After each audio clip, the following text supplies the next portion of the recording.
welcome to everyone to this week live session by Digital Africa. Today, we'll be talking about our recent remote course in collaboration with the IWMI on water data products through Digital Earth Africa platforms. I'm Joseph Tuyishimire, and I'm doing this on behalf of Kenneth Mubeya, who was not able to be here today.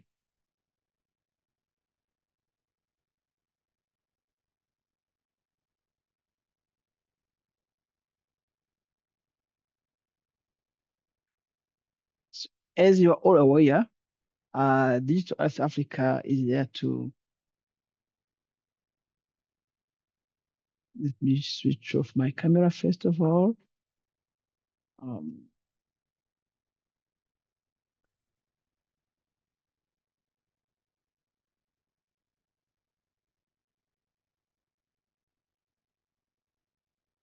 As you are aware, Digital Earth Africa is there to provide routine, reliable, and operational services using Earth observation to deliver decision-ready products that will policymakers, scientists, NGOs, private sector, and others to address socio-economic challenges that our continent is facing.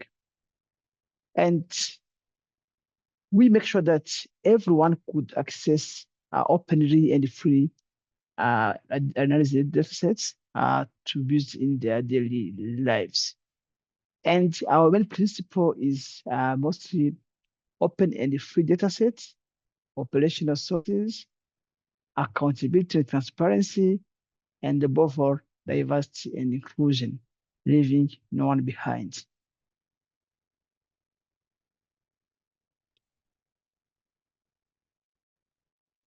To achieve our targets, we are collaborating with implementing partners across the continent. We have the Africa Center in Nigeria, Agreement Regional Center in Niger, Centre de Suivi Écologique in Senegal, Regional Center for Mapping for Resources for Development, RCMRD in Kenya, Observatoire du Sahara et du Sahel, that's in Tunisia. And we work closely with AfriGeo to make sure that we contribute to the accessibility and use of Earth observation datasets to solve several challenges, including environment, food security, water resource monitoring, cost erosion, and many others.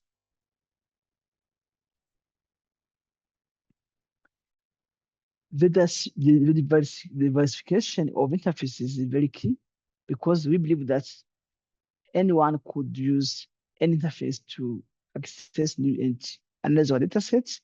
We have the Digital Earth Africa map, which is very interactive, kind of web map, very to manipulate. You can explore data sets you have. You can do some exploratory analysis, some detections. You can export raw data and results. But it want to show you many statistics. The sandbox containing a lot of notebooks based on Egyptian libraries. And this is very robust. You can do some robust analysis and or either export raw data and results in terms of maps, graphs, tables, and even in whatever format you want. You can also use your classic softwares like QGIS or ArcGIS and be able to access our data sets through a no WS approach. Recently, in collaboration with the S3, our data sets are accessible in a living atlas through the Africa Geo portal, and to make sure that everyone could use an interface that is very user-friendly to her or him. We have also several courses on our learning platform, and among them, we'll be talking about the one we recently developed in collaboration with the International Water Management Institute, IWMI, and under the support of Digital Innovations for Water Secure Africa, DIWASA. And Recently, in collaboration with the IWMI, we made freely accessible via our learning platform a learning module entitled Introduction to Digital Innovation for Water Secure Africa. And of course, we started by building the capacities of partners and users across the continent, especially focusing on Ethiopia, Ghana, Burkina Faso, and Zambia. And we think this will include the community practices of Earth observation data and products for improving understanding of water availability using the Africa services, especially the water observation from space, WAFs. As you see, this is the group that has been spending a lot of time trying to develop the module and to compile the use case as we'll be seeing this presentation.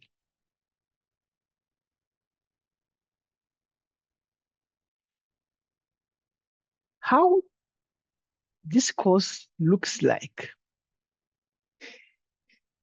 Of course, if we talk about the IWMI, it works with the government, farmers, water managers, development partners, and business to solve water problems and scale up solutions.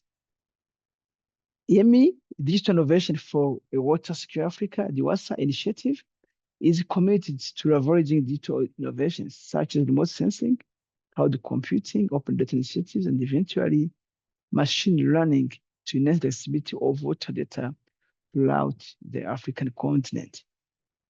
The primary emphasis of the DIWASA lies in water accounting and resilience applications, which encompass a diverse range of products tailored to various scales. These DIWASA products will be progressively disseminated through Digital Earth Africa and the Africa Geoportal by ESI.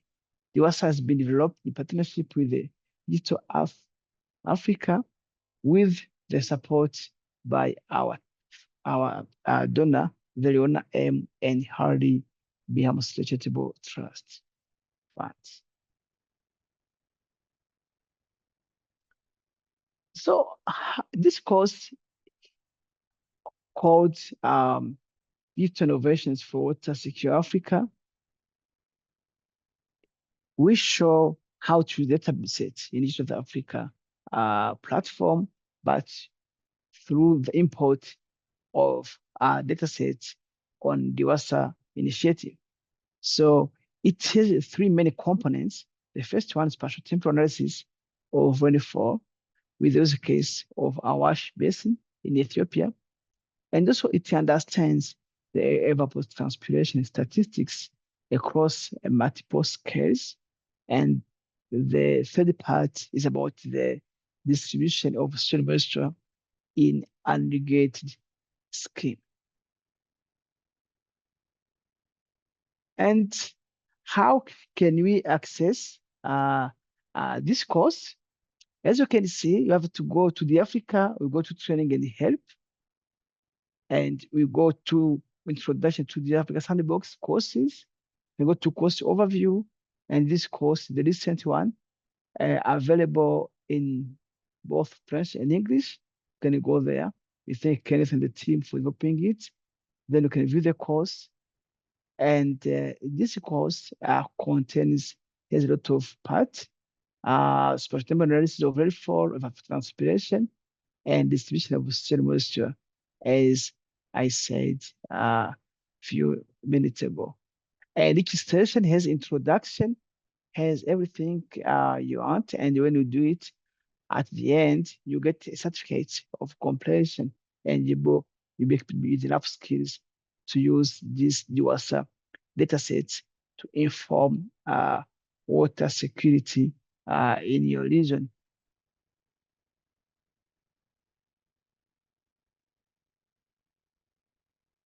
And the first part here, as I said, is the spatial temporal analysis of rainfall over Awash Basin. This is using the monthly chips rainfall dataset. Those are global datasets to generate statistics on rainfall, and also visualize them across the subcatchment Awash River Basin in Ethiopia. But maybe you don't want to that data set, you can provide yours and work on data sets because the methodology is very well documented. In this section, we use the subcatchment of Awash River Basin and point locations of cities or towns were provided. And users could also upload their own shell files with the similar attributes, and also the sample shell files could provide in the Africa picture notebook. So the approach is very simple. You load the shell files or the Wash River Basin subcatchment and point locations of cities, and you can access by clicking on this point.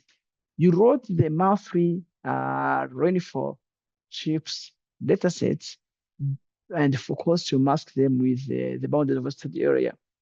And you calculate the long-term monthly rainfall amount. You plot the mean monthly rainfall distribution and overlay over each subcatchment, a kind of generating statistics, kind of zone statistics to understand the spread of rainfall by each subcatchment. And also, you can extract mean monthly rainfall for town cities, of course, using the point dataset for each city that was provided. And we can use zone statistics to calculate the monthly rainfall at catchment level or at any spatial unit you'd like to explore. If this video tries to show you how we have a notebook that was developed and we wrote our location study area, and our study area, as you see, it's our Awash region in Ethiopia with some subcatchments in green boundaries. And you can see each subcatchment is showing you several points. And we wrote our subcatchments. We can also wrote our data sets, as you can see, and then do calculate the long-term in month rainfall in our study area, and this will be aggregated at this will be aggregated at subcatchment level, but on a monthly basis.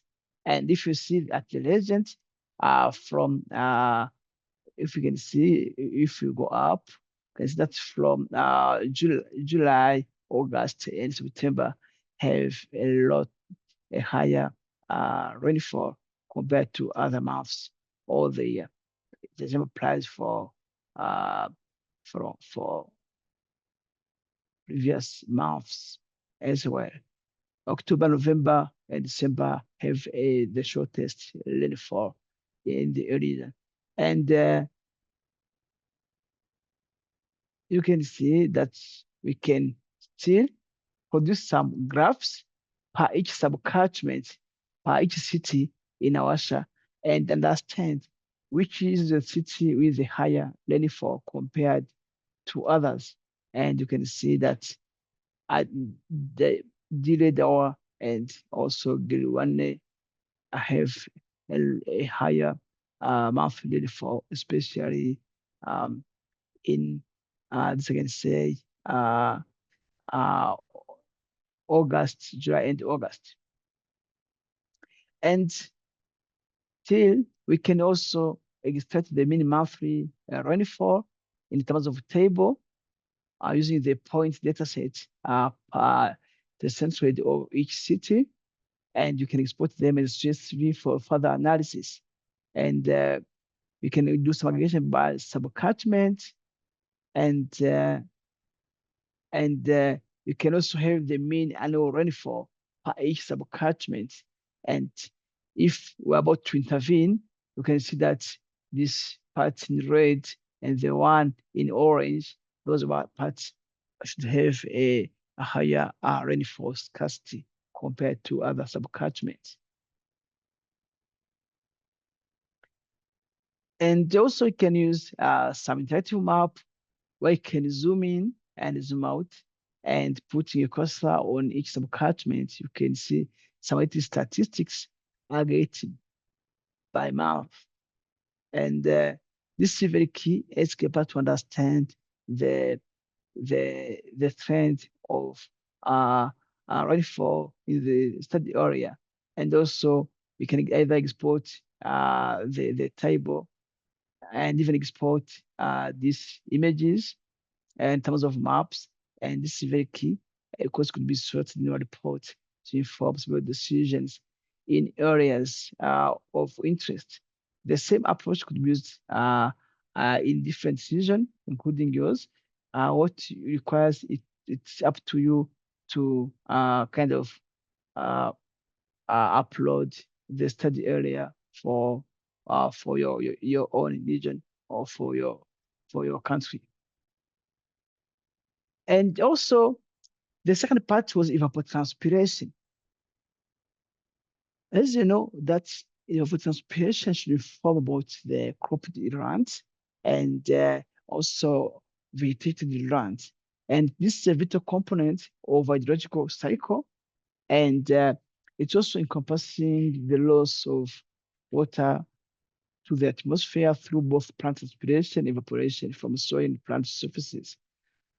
Of course, an accurate estimate of evapotranspiration is essential for effective water accounting, uh, but which is critical for the planning and management of water resources across scales with subnational, national, even at continental levels. And the monthly actual evapotranspiration data from DIWASA, it was tried to create summaries and visualizations of various spatial levels. These levels may encompass land cover classes, elevation ranges, hydrological unit, climate zone, even using administrative boundaries. And the dataset was uploaded to the Africa Repository and DIWASA. Of course, we're using the same approach, importing the shelf files of the boundaries of our study area, importing the actual monthly evapotranspiration dataset, and also compute monthly and annual evapotranspiration at different, using different land cover classes. You can also using whichever polygon, even the boundaries. This depend upon the level of analysis you want.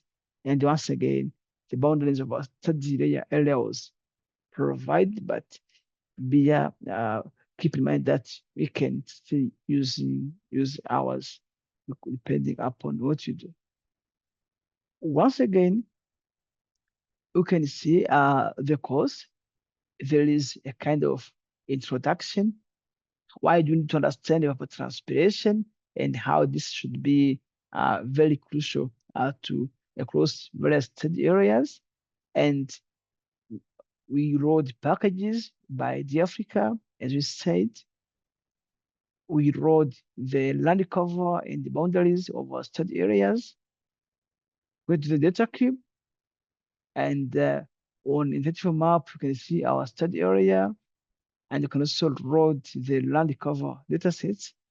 As you know, you can see the classes of land cover datasets, and the idea that the evapotranspiration varies from one land cover to another. Imagine a cropland won't have the sort of evapotranspiration as a river or a bare soil. And so those are land cover classes, and we can produce our land cover map. As you see, the northern part of our study area is a little bit arid because it has bare soil and sparse vegetation, while the central part towards the southeast and northwest is a little bit green, and also the southern parts mostly southern parts mostly about croplands. And now we can load the actual evapotranspiration data sets and plot the monthly evapotranspiration values. You can see that the July, August, and September were characterized by a high rainfall, a high monthly average monthly average rainfall. If you compare to the evapotranspiration, it's almost the same thing. That it will not then provide more evapotranspiration. And we can compute some statistics, as you can see. And analyzing the attributes, working on data for compatibility, and then producing the table statistics. And also we can generate a bar chart. This bar chart showing that the shrubland has a higher evapotranspiration. That's approximately 43%. Croplands are the following. And of course, when you go to the bare soil and the wetland and the other land uses, even built up is almost no transpiration. And this is real because built up areas won't have that much transpiration because they are roofs and paved areas and so on. And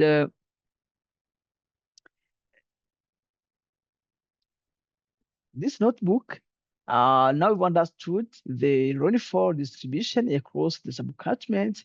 Now understand the evapotranspiration for each land cover. The next part should be understanding, should be about um, understanding the soil moisture. Why shall we understand the soil moisture in a irrigated scheme? Because that when you go through an irrigated area, you could see the allocation of water quantity is uneven. And this, of course, could affect uh, the soil moisture and the other way around. And the uneven distribution of moisture also should be a sign, a proxy of water shortage in some parts of the field. And this could inform the water allocation and also increase the irrigation efficiency and, of course, maximize the crop yield. Of course, will be eroding our area of interest, even some packages.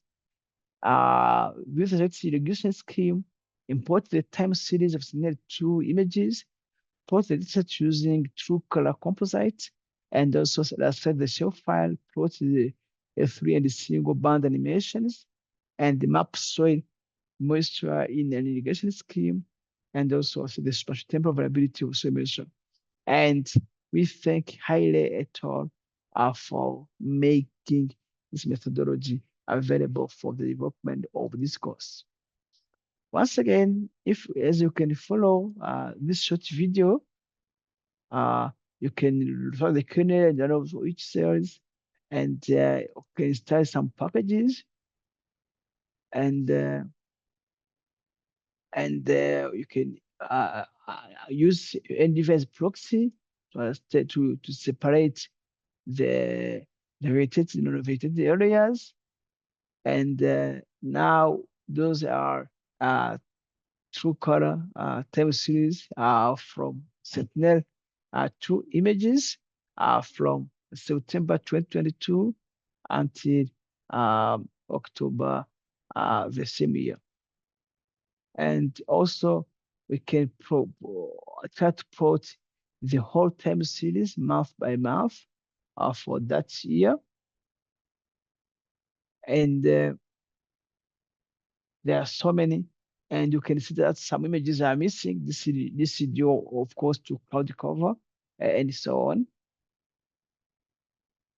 You can visualize a single band image, try to see how it looks. You can see the regular patterns that will say about to say that's an irrigated scheme.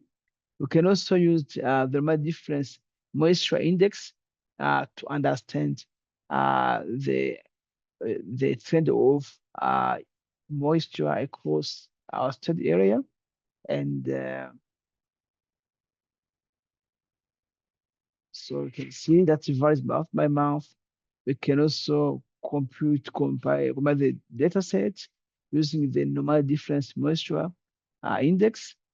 And you can plot the statistics over time. You can see Now you can compare two time series and also can produce a graph that will be able to understand the trend of soil moisture uh, over time. And we see from around August, September, the soil moisture is a bit high, and that's the same month raised by a high evapotranspiration, and also um, and also a higher monthly rainfall.